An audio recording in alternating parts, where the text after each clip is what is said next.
Let me start by introducing myself. My name is Aaron Alter. I'm currently the Director of Product and Carrier Services here at SignalWire. I joined the amazing team here at SignalWire just under a year ago. It's been great so far. Prior to this, I served as the head of telecom at another company called Service Titan, which is the leading CRM servicing the home services industries, if anyone's ever heard of it. So let's get started with the most important topic of the day. Ideally, how do you make sure that your messages get delivered? So the way we'll start with this is kind of dividing things into two parts. The first part is toll-free numbers, because it operates a little bit differently, although there's a lot of overlap. And then we'll discuss and get into the long code numbers aspect of things. So first and foremost, when it comes to message delivery in general, you want to make sure that the content that's in your message is following the guidelines that are set forth by the mobile network operators, that's your wireless carriers, the CTIA, including their shaft rules. You can see the shaft content rules listed there. Just to point out in regards to shaft, the last one, tobacco, a lot of people get confused with that, is that cannabis, CBD related items, as far as right now, that is not officially allowed. With regards to the MNOs and the CTIA, that may very well change depending on how things go in the future. But right now, that content is currently not allowed. So I just wanted to call that out with regards to shaft. Also, in general, with regards to disallowed content, so third-party loans, if you're going to run a campaign, anything like that, credit repair, debt relief, work from home, or similar type of campaign, lead generation that shares information with a third party. All of this stuff is, per their guidelines, is not really allowed. So again, just to highlight here, making sure that the content that's within your message is abiding by these guidelines and rules will ensure deliverability. That's kind of the first step. The next, just as important, is opt-in, opt-out, making sure that any end user you're going to message is opted in and that you are logging that. So whatever method you're using of logging an opt-in from your customer, making sure you're retaining that in a database. Sometimes if you run into an issue and we have to follow up with an MNO or one of our messaging providers, they'll actually ask for that. This customer said they had opt-in. Well, give us this message opted out. Can you show us where this customer opted in? Again, always good to make sure that you're retaining that and accepting that. And just as important, even if not more important, is to make sure you are listening to opt out. So if a customer did indeed opt in and then sends a message stop or cancel, you need to make sure you have kind of the technical and the plumbing in place to make sure that you're not continuing to message that end user. And I will add, one of the differences here specific to toll-free is that actually opt-out verbiage, the words opt-out, whether it's stop, cancel, or whatever term or method is related, is actually required to be in the message itself, specifically in regards to toll-free. The primary toll-free aggregator in the United States and Canada actually requires that. I will also add, if you have a reason why or some use case why it wouldn't make sense to put that in there or it can't be put in there, we can work. We have close relationships with the messaging providers and the MNOs to try and see if it makes sense, or we can make sure that you may not need to add that. But by default, with toll-free specifically, that verbiage is required. And again, I will highlight to make sure that you're following that. The reason is that the MNOs and messaging providers, literally the number one thing they actually track and follow are your opt-out rates. And if they start getting even maybe a 5 or a 6%, you could end up getting all of your messages blocked. So definitely something to be aware of and think about. The other one is, which is probably very familiar to a lot of people, is the idea of using more than one number for a campaign.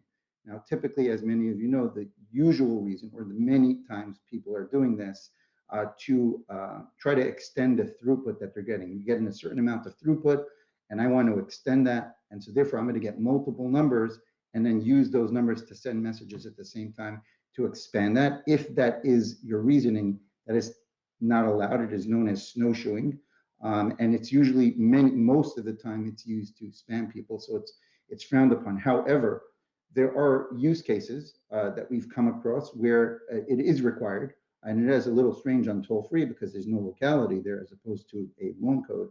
But there are use cases where you would potentially require more than one number for your campaign. And in such a case, we do have the ability to go to our messaging aggregator with your information and the valid use case and see if we can get that approved. Moving on to loan code as far as differentiators. So most things are the same here. Again, still have to follow the content guidelines as mentioned. Still need to make sure you're logging your opt-ins as they're received.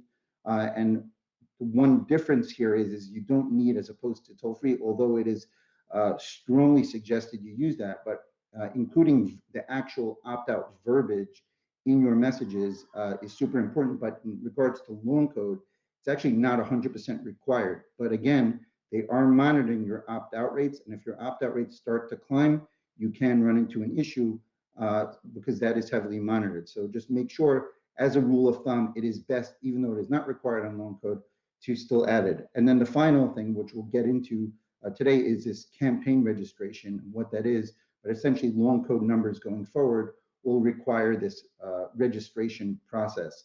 Again, I do want to highlight before we move on here that toll-free in general, you need to abide by these guidelines. Of course, there's always exceptions to the rule. And rather than try to see if you can get your message through, what we always recommend is if you feel that something may be borderline, work with us and we will work with you through our relationships just to make sure in advance that this is okay, or if I need to get an exception, it doesn't take too long to get that. We can actually work with you on getting that done, and we've seen a lot of success in that regard. So just something to keep in mind. I will take a pause here just to look at our chat real quick. Just I see some people are posting stuff, which is great here. Do we plan to release any bulk API for sending SMS? We do have, our API now allows you to send SMS in bulk. All our customers opt in to receive text alerts, which is great. I'm not sure what the question is there. Is opt-out language suggested for transactional communication? Very good question. There is a very big difference in regards to informational versus kind of a marketing type message. If like I said before, if it doesn't make sense to add opt-out verbiage in your message because it is informational, maybe some restaurants have, like, they give you a temporary text and you can communicate that way so you can know when your reservation is there. It doesn't always require it. In those cases and in general, specific to loan code, we can actually write that in the campaign for registration. I'll get into that. For toll-free specifically, as I mentioned, they require the verbiage, and therefore it would require pre-approval, which we can do for you if needed, and we've done before, but by default, it would be required. We'll get to some further later because I want to get through the rest here. So what actually is new and what's happening in the world of messaging? So let's start from the beginning here. This is all relating going forward to specifically to what's called loan code, or 10-digit loan code, or otherwise known as 10DLC. What is changing and what's happening? So if we take a little bit of a look, brief history, 10-digit loan code messaging was created back in the 90s, and it was primarily created for what's called P2P use cases. That means that I text you, that means I'm using my thumbs to type, and may be able to type really quick, and you're texting me back. It's more of a one-to-one transactional or conversational thing. It was not created for using mass messaging. And so that's one thing that's to understand, and that's why you kind of see up until this point that you've kind of had really low or much lower throughputs available on P2P. And that's, by the way, the only sanctioned path that's actually existed up until what we're going to discuss now. But as you guys are aware, with the expansion of technology and application platforms and the like, there's definitely a need for business type messaging, known as A2P, application to person messaging, which would require a much higher throughput than a one-to-one situation. However, as technology grew, they're still maintaining this only P2P sanctioned path. So essentially what people were looking at doing, these businesses were starting, how do I communicate via message to my end users? And so they started to look at what the options that there were out there. So one they looked at were short code. Well, short code, while it does provide business type messaging at higher throughputs, there's a much longer process in getting approved for that. It could take up to 2 months sometimes, and the cost is really high. Toll-free. Well, toll-free does have higher throughput for its own reasons. However, toll-free doesn't provide locality. I may want to message somebody or have a campaign that shows locality. And so essentially, because of the low barrier to entry on P2P, businesses not having a sanctioned path for A2P over loan code decided to kind of work on ways to use business messaging through the P2P sanctioned path. And of course, because this was not created for that, it created problems. One is, as I mentioned before, this idea of using multiple numbers to higher your throughput, which ultimately led to people not sending appropriate material, spamming people, and things of this nature. And so essentially, there were really two problems that were kind of noticing by the MNOs. One was there's clear use case where we need to define a place where business messages can continue, while at the same time also finding a path to, while enabling that, to regulate those messages so that the real businesses with the real use cases are able to continue sending and at potentially higher throughput, while also, you know, putting a cap on anyone that's trying to spam or do things that are not correct, not proper. So how did this all roll out? So again, we discussed, first you need a sanctioned path. The MNOs all agreed on that, and then we need regulation. So as far as official sanctioned path, Verizon Wireless launched their A2P, their business messaging product, in February of last year. AT&T is about to launch that in just under a week, which we're going to talk about in a second. T-Mobile, Sprint is right behind them. We'll talk a little bit about that. The other MNOs that are out there, not only in the US, but also Canada and internationally, are also right behind them, as that all, again, the messaging industry in general agrees that there needs to be a sanctioned path for business and also regulated.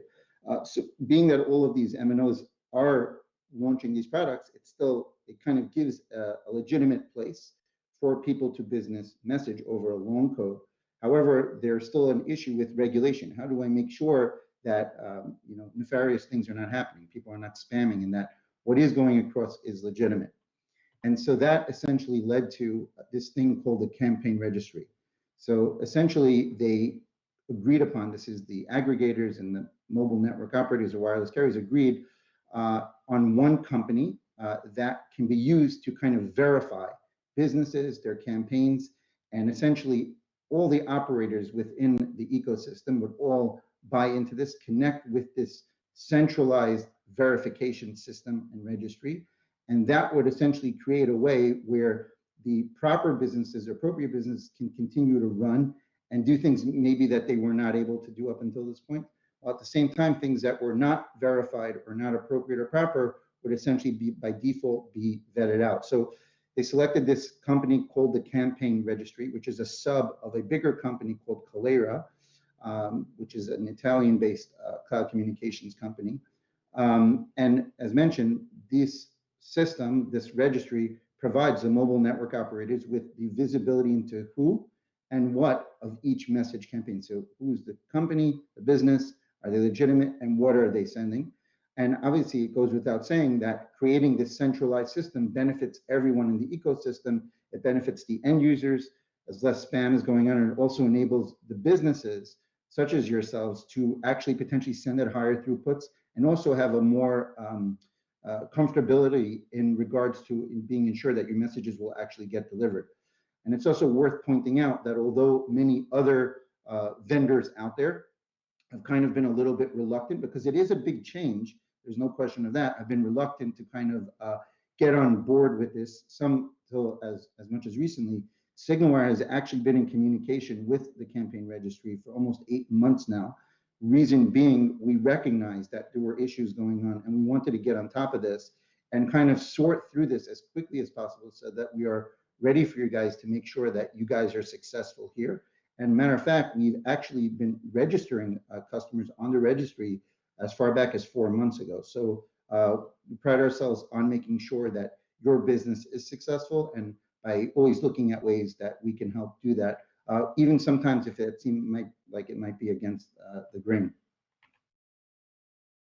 Moving on. So who's in this ecosystem? Who's involved? So just as mentioned, the mobile network operators aka the wireless carriers, they have direct binds built with this centralized registry. So when you register, they know who you are, they know what content you're likely to be sending, what your approval score is, and we'll get to that in a second as well. There's the DCAs. These are the providers that actually send your messages to the MNOs. So they're also integrated with this system. Then there's what's called the CSPs, the campaign service providers. That's the companies that provide you guys with messaging services. And so that's SignalWire. Then there's another layer called resellers, and some of you maybe fall into that bucket. A reseller is essentially someone that kind of resells the CSP's product. And so there are some nuances in regards to that. And then finally, there are brands. Brands equals the companies that actually send the messages to the end users. So again, all these components are all now going to be interconnected via this one central hub. So what are the requirements for registration? Who's required to register? What is required to be registered? So as mentioned, for now, registration is only needed in regards to people that are sending messages to AT&T or T-Mobile via long code numbers. So right now, as opposed to, for instance, if you're using toll-free or a dedicated short code right now, as of right now, that may very well change. As of right now, that is not required for registration. We get a common question people would like to know is this required outside of the USA? Essentially, if you're outside of the USA and plan on messaging an AT&T and T-Mobile long code number, or essentially you're going to have to register your number. So, but if you're messaging exclusively outside of the USA for now, registration is not required at this point in time. Also very important to again highlight here is that as of March 1st, we'll get into that in a second, but as of March 1st, anyone that does not register or does not take part in this kind of new setup will incur higher fees, that's per message, and they also risk their messages potentially getting completely blocked. So it is in everyone's best interest to go about registering. And like I said, we have that process in place and we can assist you with going through that process. What is the registration process? So let's kind of try to go through this as much detail as I can and what that entails. So step number one, as we mentioned, is we want to brand registration. So the most important thing is for the registry and the MNOs to identify who you are, who your business is. Are you a legitimate business? And part of that process requires providing your tax ID number, your EIN number, because again, the assumption is if you're a legitimate business, you're likely paying taxes. Even, by the way, internationally, we can put that information in as well, so that we verify who you are. And then once you're doing that, then there's something called a campaign registration. So you're registering who you are, potentially who your customers are if you're a reseller, and then campaigns. So what is a campaign? There's a lot of variance here, a lot of questions around this, but a campaign equals a use case. So if you're essentially messaging people to alert them about something, and then you're also marketing something, so that's considered two separate use cases. So you need one campaign registration per use case. Part of registering, the registry actually asks, as we mentioned before, do you have an opt-in process? Do you have an opt-out process? There's also an area where you would provide sample content, sample text messages, where we could actually provide up to 5 samples, a minimum of 1 is required, where they could kind of see what type of message you are sending. Just to expand on this area a bit, for those that might be thinking, hey, maybe I just need one campaign or I'll fit everything in there, or what if I have a person-to-person use case and the messages are a little bit different? So the content is not 100%, it's only one piece of information that the MNOs are looking at amongst all the other pieces that are given in relation to your trust score, which we'll get to in a second. But essentially, the question is if you need to change your content, or when would I need to change my content? If the content you are changing to is a completely different use case, so you're going from alerting to marketing, you would need to then change your content or create a net new campaign. in order to do it. But essentially, just to highlight, campaign-specific registration is per specific use case, and the more use cases you have, the more campaigns you need. Trust scores. So as I mentioned, this main registry system is literally an entity that verifies legitimate versus non-legitimate. And based on certain bits of information, some of which you already discussed, that you're giving through this registration process, there is basically a query ran, a verification ran by the registry, and it gives you essentially a score, a trust score. And that trust score will ultimately determine your ultimate messaging throughput limits on the MNO size, and we'll get to that in a second and what that looks like. One of the other concerns people might have is, what if the score that I get doesn't give me enough throughput for my business needs? What other recourse, if any, do I have? So the Campaign Registry has partnered with 3 partners in this regard. One of them actually has a built-in integration with the registry, where we could, for a one-time fee, it's not a large fee, we can actually apply for additional vetting for you through this third-party vendor, and you then have the opportunity to potentially get a higher throughput than was initially given to you by default. One of those vendors, as I mentioned, is integrated directly with the registry, and we have the ability to do that for you. There's a one-time $40 cost to do that, and any cost associated is taken one time, regardless of whether you actually get that additional vetting works. I do also want to call out, I know a lot of our customers do political type campaigns and messaging. So one of the vendors, one of the vetting vendors that are partnered with the registry is a company known as Campaign Verify. They are an entity that specifically is designated and works with people that need to, with businesses that need to do business political campaigns. And you can go directly to them. We actually have a link. I posted everything I'm discussing today, by the way, is on my blog. So we have all the links and all that information here. You can go to them, go through them, discuss with them exactly what your business case is. If approved through them, they will give you this actual token, which you could then give to us, and we could then put into the registry under your brand name, and that would heighten your throughput there. So if your default trust scores are a little bit lower, you have the ability to go through this kind of additional vetting process to potentially heighten that. Assigning numbers to campaigns. So as mentioned before, this concept of adding multiple numbers to a single campaign, if we look at it under the lens of long code registration, right? The question is always, why do you need to add more than one? Why can't you use one number for one campaign? Why are multiple needed? And again, if the typical reason is because I want to expand my throughput, well, that's no longer the case here, because you're now going to be able to get much higher throughputs or work through that vetting process to get higher throughputs off of a single number. That said, there are definitely use cases where a campaign would require more than one telephone number to be associated, right? We want to maybe advertise locality. I have customers in multiple states. It's the same campaign. I want to show locality if needed. If you have a legitimate case, there is an area within the registration process where we could tell the registry this campaign requires more than one number, and we could put in that detail, and then that will be put in place so that the MNOs are aware of this and know this. Again, if it's a legitimate case, you now have the opportunity to get that in there if needed. Again, to highlight, throughput, added throughput will be much higher per single number. So if the reason you're doing it is to higher throughput, it is no longer needed for that reason.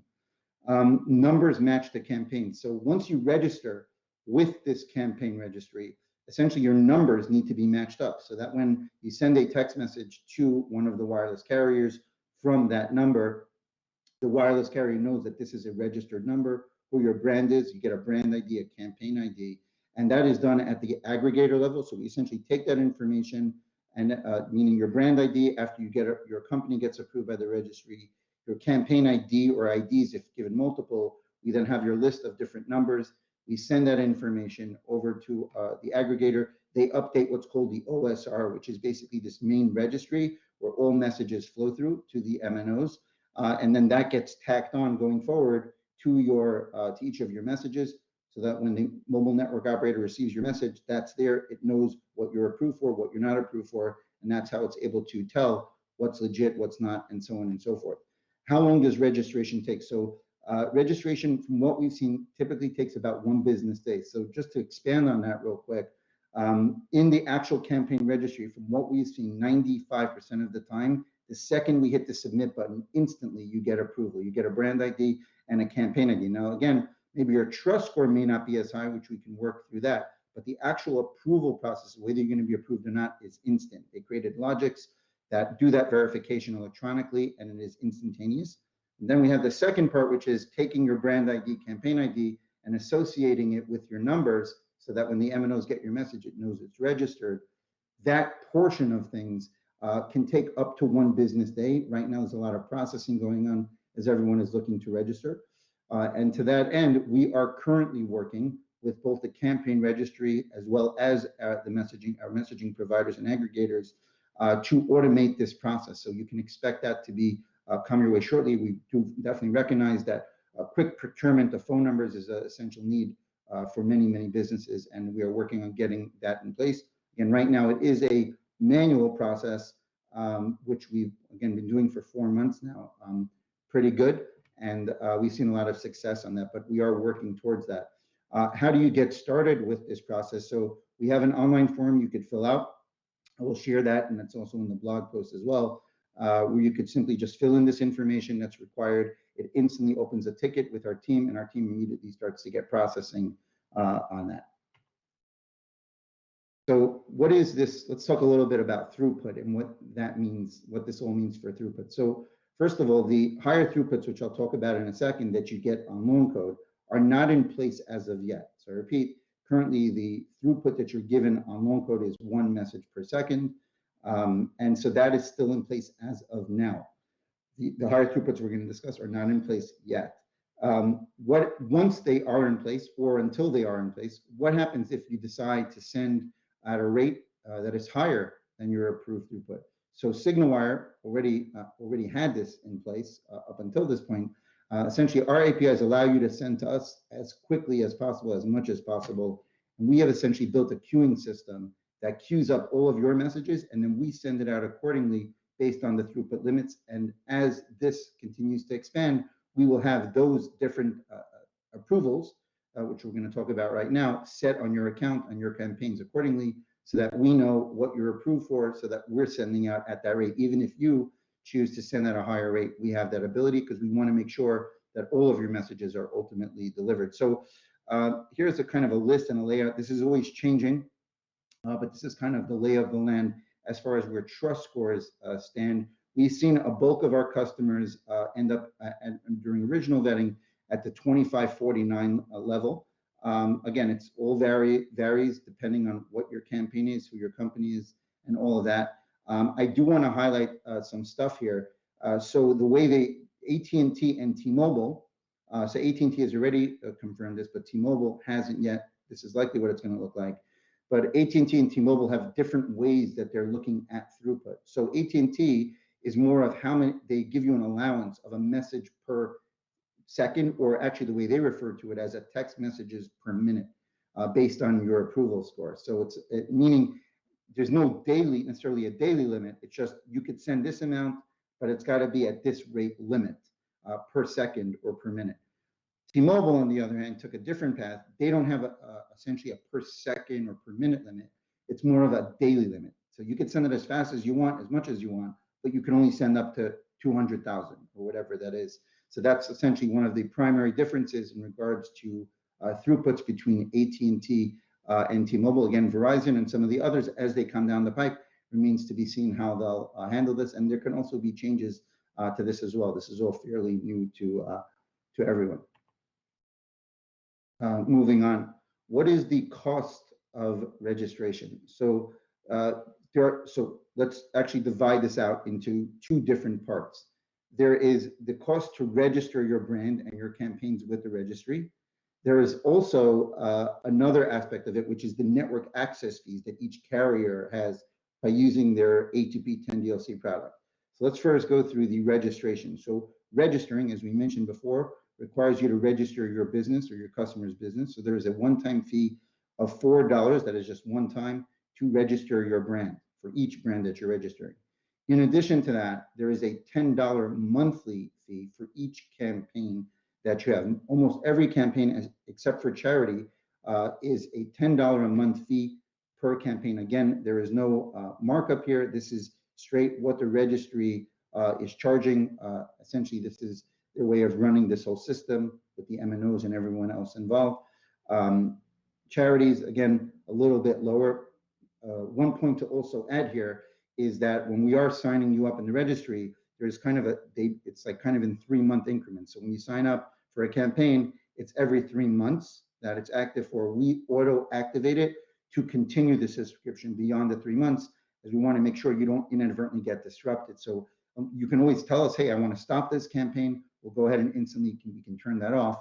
But just to ensure that in the future there's no additional fees or message blockage, we automatically select that the campaign will auto renew itself. Also really important to point out that because we do recognize that this is all new for everyone, we want to make sure that this process is as quick and as painless as possible. So SignalWire has decided that we, in regards to the cost of actual registration, this brand registration cost and the campaign registration cost, we are going to be paying those fees on your behalf up until April 30th. So please, please, please make sure to take advantage of this time to get all of your needed and associated campaigns that are needing of this registered. Moving on to the network or the carrier-related access fees. So will not be sharing T-Mobile's today because T-Mobile's hasn't officially announced theirs. That will be coming up, and we will share that accordingly when we get it. As of right now, AT&T has released theirs. Again, these are going in place just under a week from today, March 1st. And super important to remember that any messaging campaign that is not registered by March 1st that requires registration will be paying a higher access fee per message starting March 1st. So that means that if you want to wait till a later point in time, maybe June, until the blockage, just be aware that there's going to be this added fee per message, which can definitely add up on top of your normal messaging rate. And so it's a 004 for unregistered SMS and a 005 for an MMS, a multimedia message. You could also see that by registering, most of our customers fit into one of these standard risk level campaigns here, and you could see how you're at least at minimum by registering going to have 003 on an SMS versus 004. So again, it's in everyone's best interest to get registered as quickly as possible, considering these timelines here. I do again want to highlight that these are pass-through fees. We make no money on that. It's just simply a pass-through. It's the same everywhere else, not specific to SignalWire. So what if you need to make changes? So let's just say you set everything up, everything is going, and you're good to go, but you need to make a change. So let's talk about that portion real quick. First of all, content. As we mentioned before, your content is based on use case. So as long as you're keeping your content within the original use case that you got approved for, you should be fine. If you're not sure, you should contact sales or support, and we can make sure that we're answering that for you. What if you actually do need to change your content? So I want to change my campaign. I want to add a new campaign. I want to change my campaign. It is very easy for us to do that. You could just simply send in a support ticket, put in this information, contact your sales representative with what that is.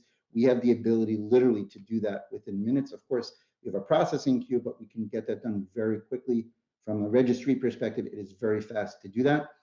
If you need to add numbers, as we mentioned before, where and when it makes sense, and if you have a valid use case for adding additional numbers to a campaign, it does not require additional approval. We have the ability to do that instantaneously as well. Again, keep in mind that you do need to have a valid use case for doing that, and it's not increasing your throughput.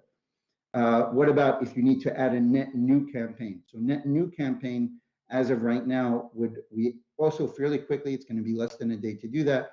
We essentially put this information into the registry. We then give this information to our aggregator, and they put that in place. You're looking at about 1 business day. Again, all of this, we are working on automating this in a very short term and near future, where this will all be automated, except if there's like a kickback, which will notify you of that as well. And we'll have APIs for this as well. Another question that's asked is, what if you need to switch providers? Or I'll even add to this, what if I want to use 2 providers at one time? So we'll talk about each one. So if you want to switch messaging providers, each messaging provider is its own CSP. It's its own campaign service provider. So we, SignalWire, have our own CSP ID, and then the brands are under that, the resellers are under that, and so on and so forth. So if you're switching to another vendor, you will need to essentially go through this process again. You'll need to give them your information, register your EIN. There's no concept, at least as of now, of porting that information over like you would a phone number. You would have to kind of apply net new under their umbrella CSP ID number. And the same concept applies as well for IDs, right? So if you want to use another vendor at the same time for messaging, at the same time you're using SignalWire, you can do that as well.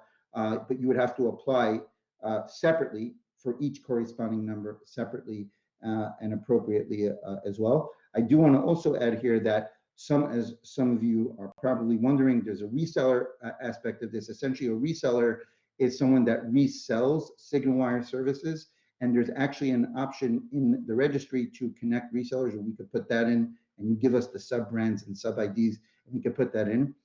If you need some more flexibility, you should definitely speak with our sales and our team on your needs going forward. There are some customers where there is a system and process where it can make sense for you to register as your own CSP, and there are some advantages to that, some negatives to that. However, what I will add is that there's a lot that's kind of behind the scenes that go on with integrating directly with the registry, and we're transparent about that. But because of the complexity, the goal is we want to keep it simple for you guys. So let us handle the kind of the dirty work, if you will, to make things simpler for you. But again, to that on the same token, if you feel that it makes more sense based on your unique business situation for you to register directly as your own CSP, there is a way that we can interconnect together in this ecosystem. So there is support for that. Moving on.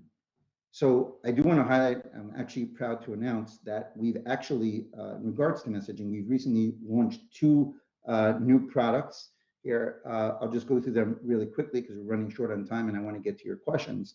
But hosted messaging. So SignalWire now offers, since February 5th, the ability for us to host just the text messaging services on your number. This means that, one, if you have your voice services and messaging services with another vendor, you have the ability to take that same number. We could host, SignalWire can host just the messaging portion of that number, while that same number is still with your current phone provider for voice services. So you don't need to tear all of that apart. I want to switch to SignalWire first for messaging. I don't want to tear my voice apart. I don't have a reason to do that, or I may want to do that later on. We now have the ability to just host the messaging portion while that remains with your current or your previous legacy provider. In addition to that, we also, if you're with, for instance, if you're using a plain old telephone service provider like AT&T landline that doesn't allow for text messaging and just voice, we have the ability actually as well to enable messaging services on your landline number so that you can keep that number with AT&T or whatever landline provider is, and now have net new messaging services on that same number at the same time. Extremely beneficial for many use cases and many customers. You should definitely reach out to us to find out more about that one. In addition to that, we also launched, so we talked a lot about throughput today. This more is geared towards the higher throughput on toll-free. So toll-free, we give a throughput of about somewhere between 3 and 10 MPS. However, if you have a use case where you want to use 50 or 100, or maybe even more than that, please let us know. We have a system and process in place through our various messaging partners. We can get you approved for that. It's a fairly quick process to do that, and you can get started in no time in sending a high throughput over toll-free. And so we're officially actually launching that this Friday, the 26th. Although if you are interested in getting going now, we can definitely make that happen for you. So how do you get started? So most of you probably are already using SignalWire for messaging. For those that aren't, our messaging APIs are fully RESTful APIs. We support most common SDKs, JavaScript, PHP, whatever you're looking for. Sending a message is just via a simple REST call, and you could just use messages are received via webhooks. There's a link here for our messaging guides. Again, I will provide that as a follow-up to this LiveWire today. All right, so the way we'll do this is, I see that you guys, and thank you for that. You posted a ton of messages in the QA, so I'll try to go through those, and then we could take some questions verbally here if there still are any. So just try to tackle them really quickly here.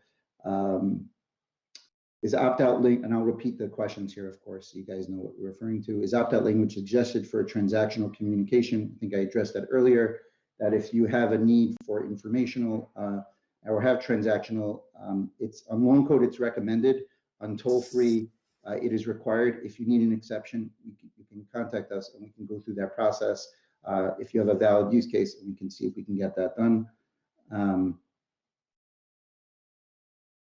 So this is a good question here. Some messaging that I do would be transactional and other messaging are marketing. Can you verify that they would be two different campaigns? And bonus question there is also, when can URLs be included? So good questions. So again, each use case, marketing is one campaign, another use case is there another. There are certain situations where you could do what's called a mixed campaign. However, we have seen where so typically on marketing, sometimes you can get a lower throughput, where information you get a little bit higher. What I would say is we could work with you on that, but again, just the standard to answer the general question here, each separate use case would require two separate campaigns, and the general answer here is you would need two campaigns. In regards to URLs, I didn't mention this, but there is an area when we are registering you where if you do have URLs, we put that in, and that is actually in our submission form, where you can include that as well, and that is considered. So yes, you can include that, and that is needed. What about nonprofit organizations?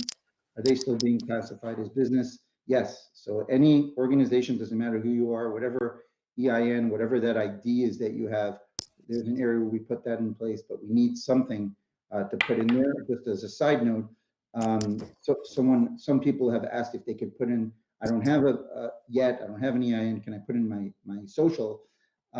We've tried that for a few customers, and it didn't seem to jive with the system well. So we would strongly recommend that you try to get an EIN number. Again, this is the idea. Just want to make sure that this is meant for business messaging, and if you are a business and legitimate one, you shouldn't likely have an EIN number or some form of tax ID. Does 10DLC only apply to loan codes sending messages from an auto dialer platform? So if regards to if you're sending messages via an automated system outbound, the 10DLC, so again, just to highlight here, 10DLC stands for 10-digit loan code, as opposed to short code, as opposed to toll-free. So any 10-digit loan code number, whether you're using an automated system to do that or some other way of doing it, even if you're using a P2P, a person-to-person use case, if you're going to be sending those loan code messages to AT&T and T-Mobile cell phones, you need to register that number with the Campaign Registry. Getting to the next one here, we are a SaaS provider, multi-tenant app supporting membership, provide SMS for our clients for announcements. These are not marketing messages. Will each client tenant have to be registered as a campaign? Will there be an API? I think I answered this question, but again, just to highlight, again, there's a reseller component there. There is a becoming your own CSP component there. So it depends on what your needs are for a business. I'll answer this question in general. Yes, each of your customers would require its own separate brand under your umbrella, whether that's done via a reseller or it's done because you integrate with CSP directly. I would say to reach out to our team directly so we could work with you in that. Will there be an API? As I mentioned, we are working diligently right now on providing an API for all of this, as it'll make sense for everyone in this ecosystem. So stay tuned for that. We currently monitor, honor, opt-out, and log all messages will do. Great. Is the trust score applied to your entire business entity, or do you have a trust score for each campaign? So good question. Trust scores are applied per your business entity. However, there could be a variance. So each campaign has its, so I just want to describe this clearly. Your brand is essentially set with a certain trust score. That is one of the pieces that kind of factored into your ultimate throughput. So it could be different per campaign. So you can have an informational campaign that has one throughput, and you could have a marketing one that is approved for a different throughput. So it does take your trust score into account. So trust score plus informational equals one throughput for this campaign. Trust score plus marketing is another throughput for this campaign here. So it can vary on there. Yes, so it is more based, trust score is a factor and it's based on brand, but campaign is also a part of that equation as well. I'm interested in a specific use case that applies primarily to nonprofits and campaigns.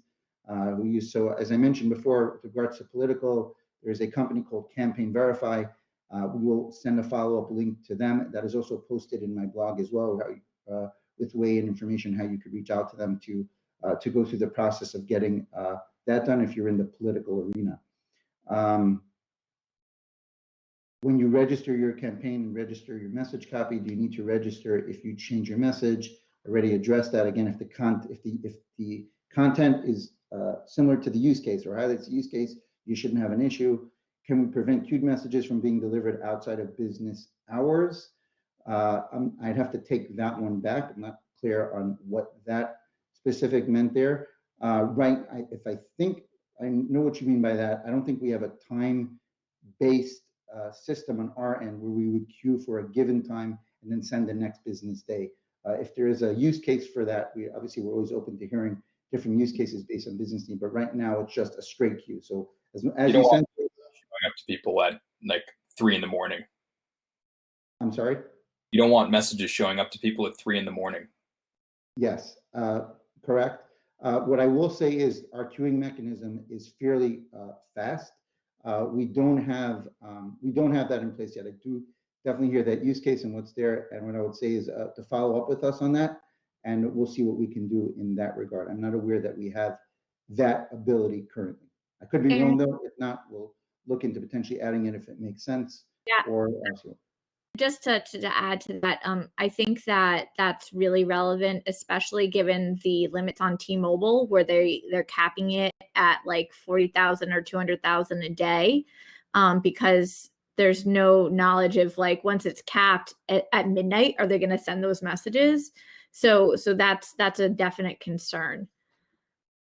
Duly noted. We'll follow up with that. I'll follow up with my engineering team on that. It totally makes sense, and we'll see what we can do in that regard, if we don't already have the plumbing for that. Let's see, just to get to anything else here, what about if we use loan codes for voice patch-throughs? Again, if it's loan code messaging to AT&T or T-Mobile for now, it's going to require registration. Let's get to some of the stuff on the bottom here. For low volume customers, 100 messages a month, do they require registration as well? Same fee structure, yes and yes.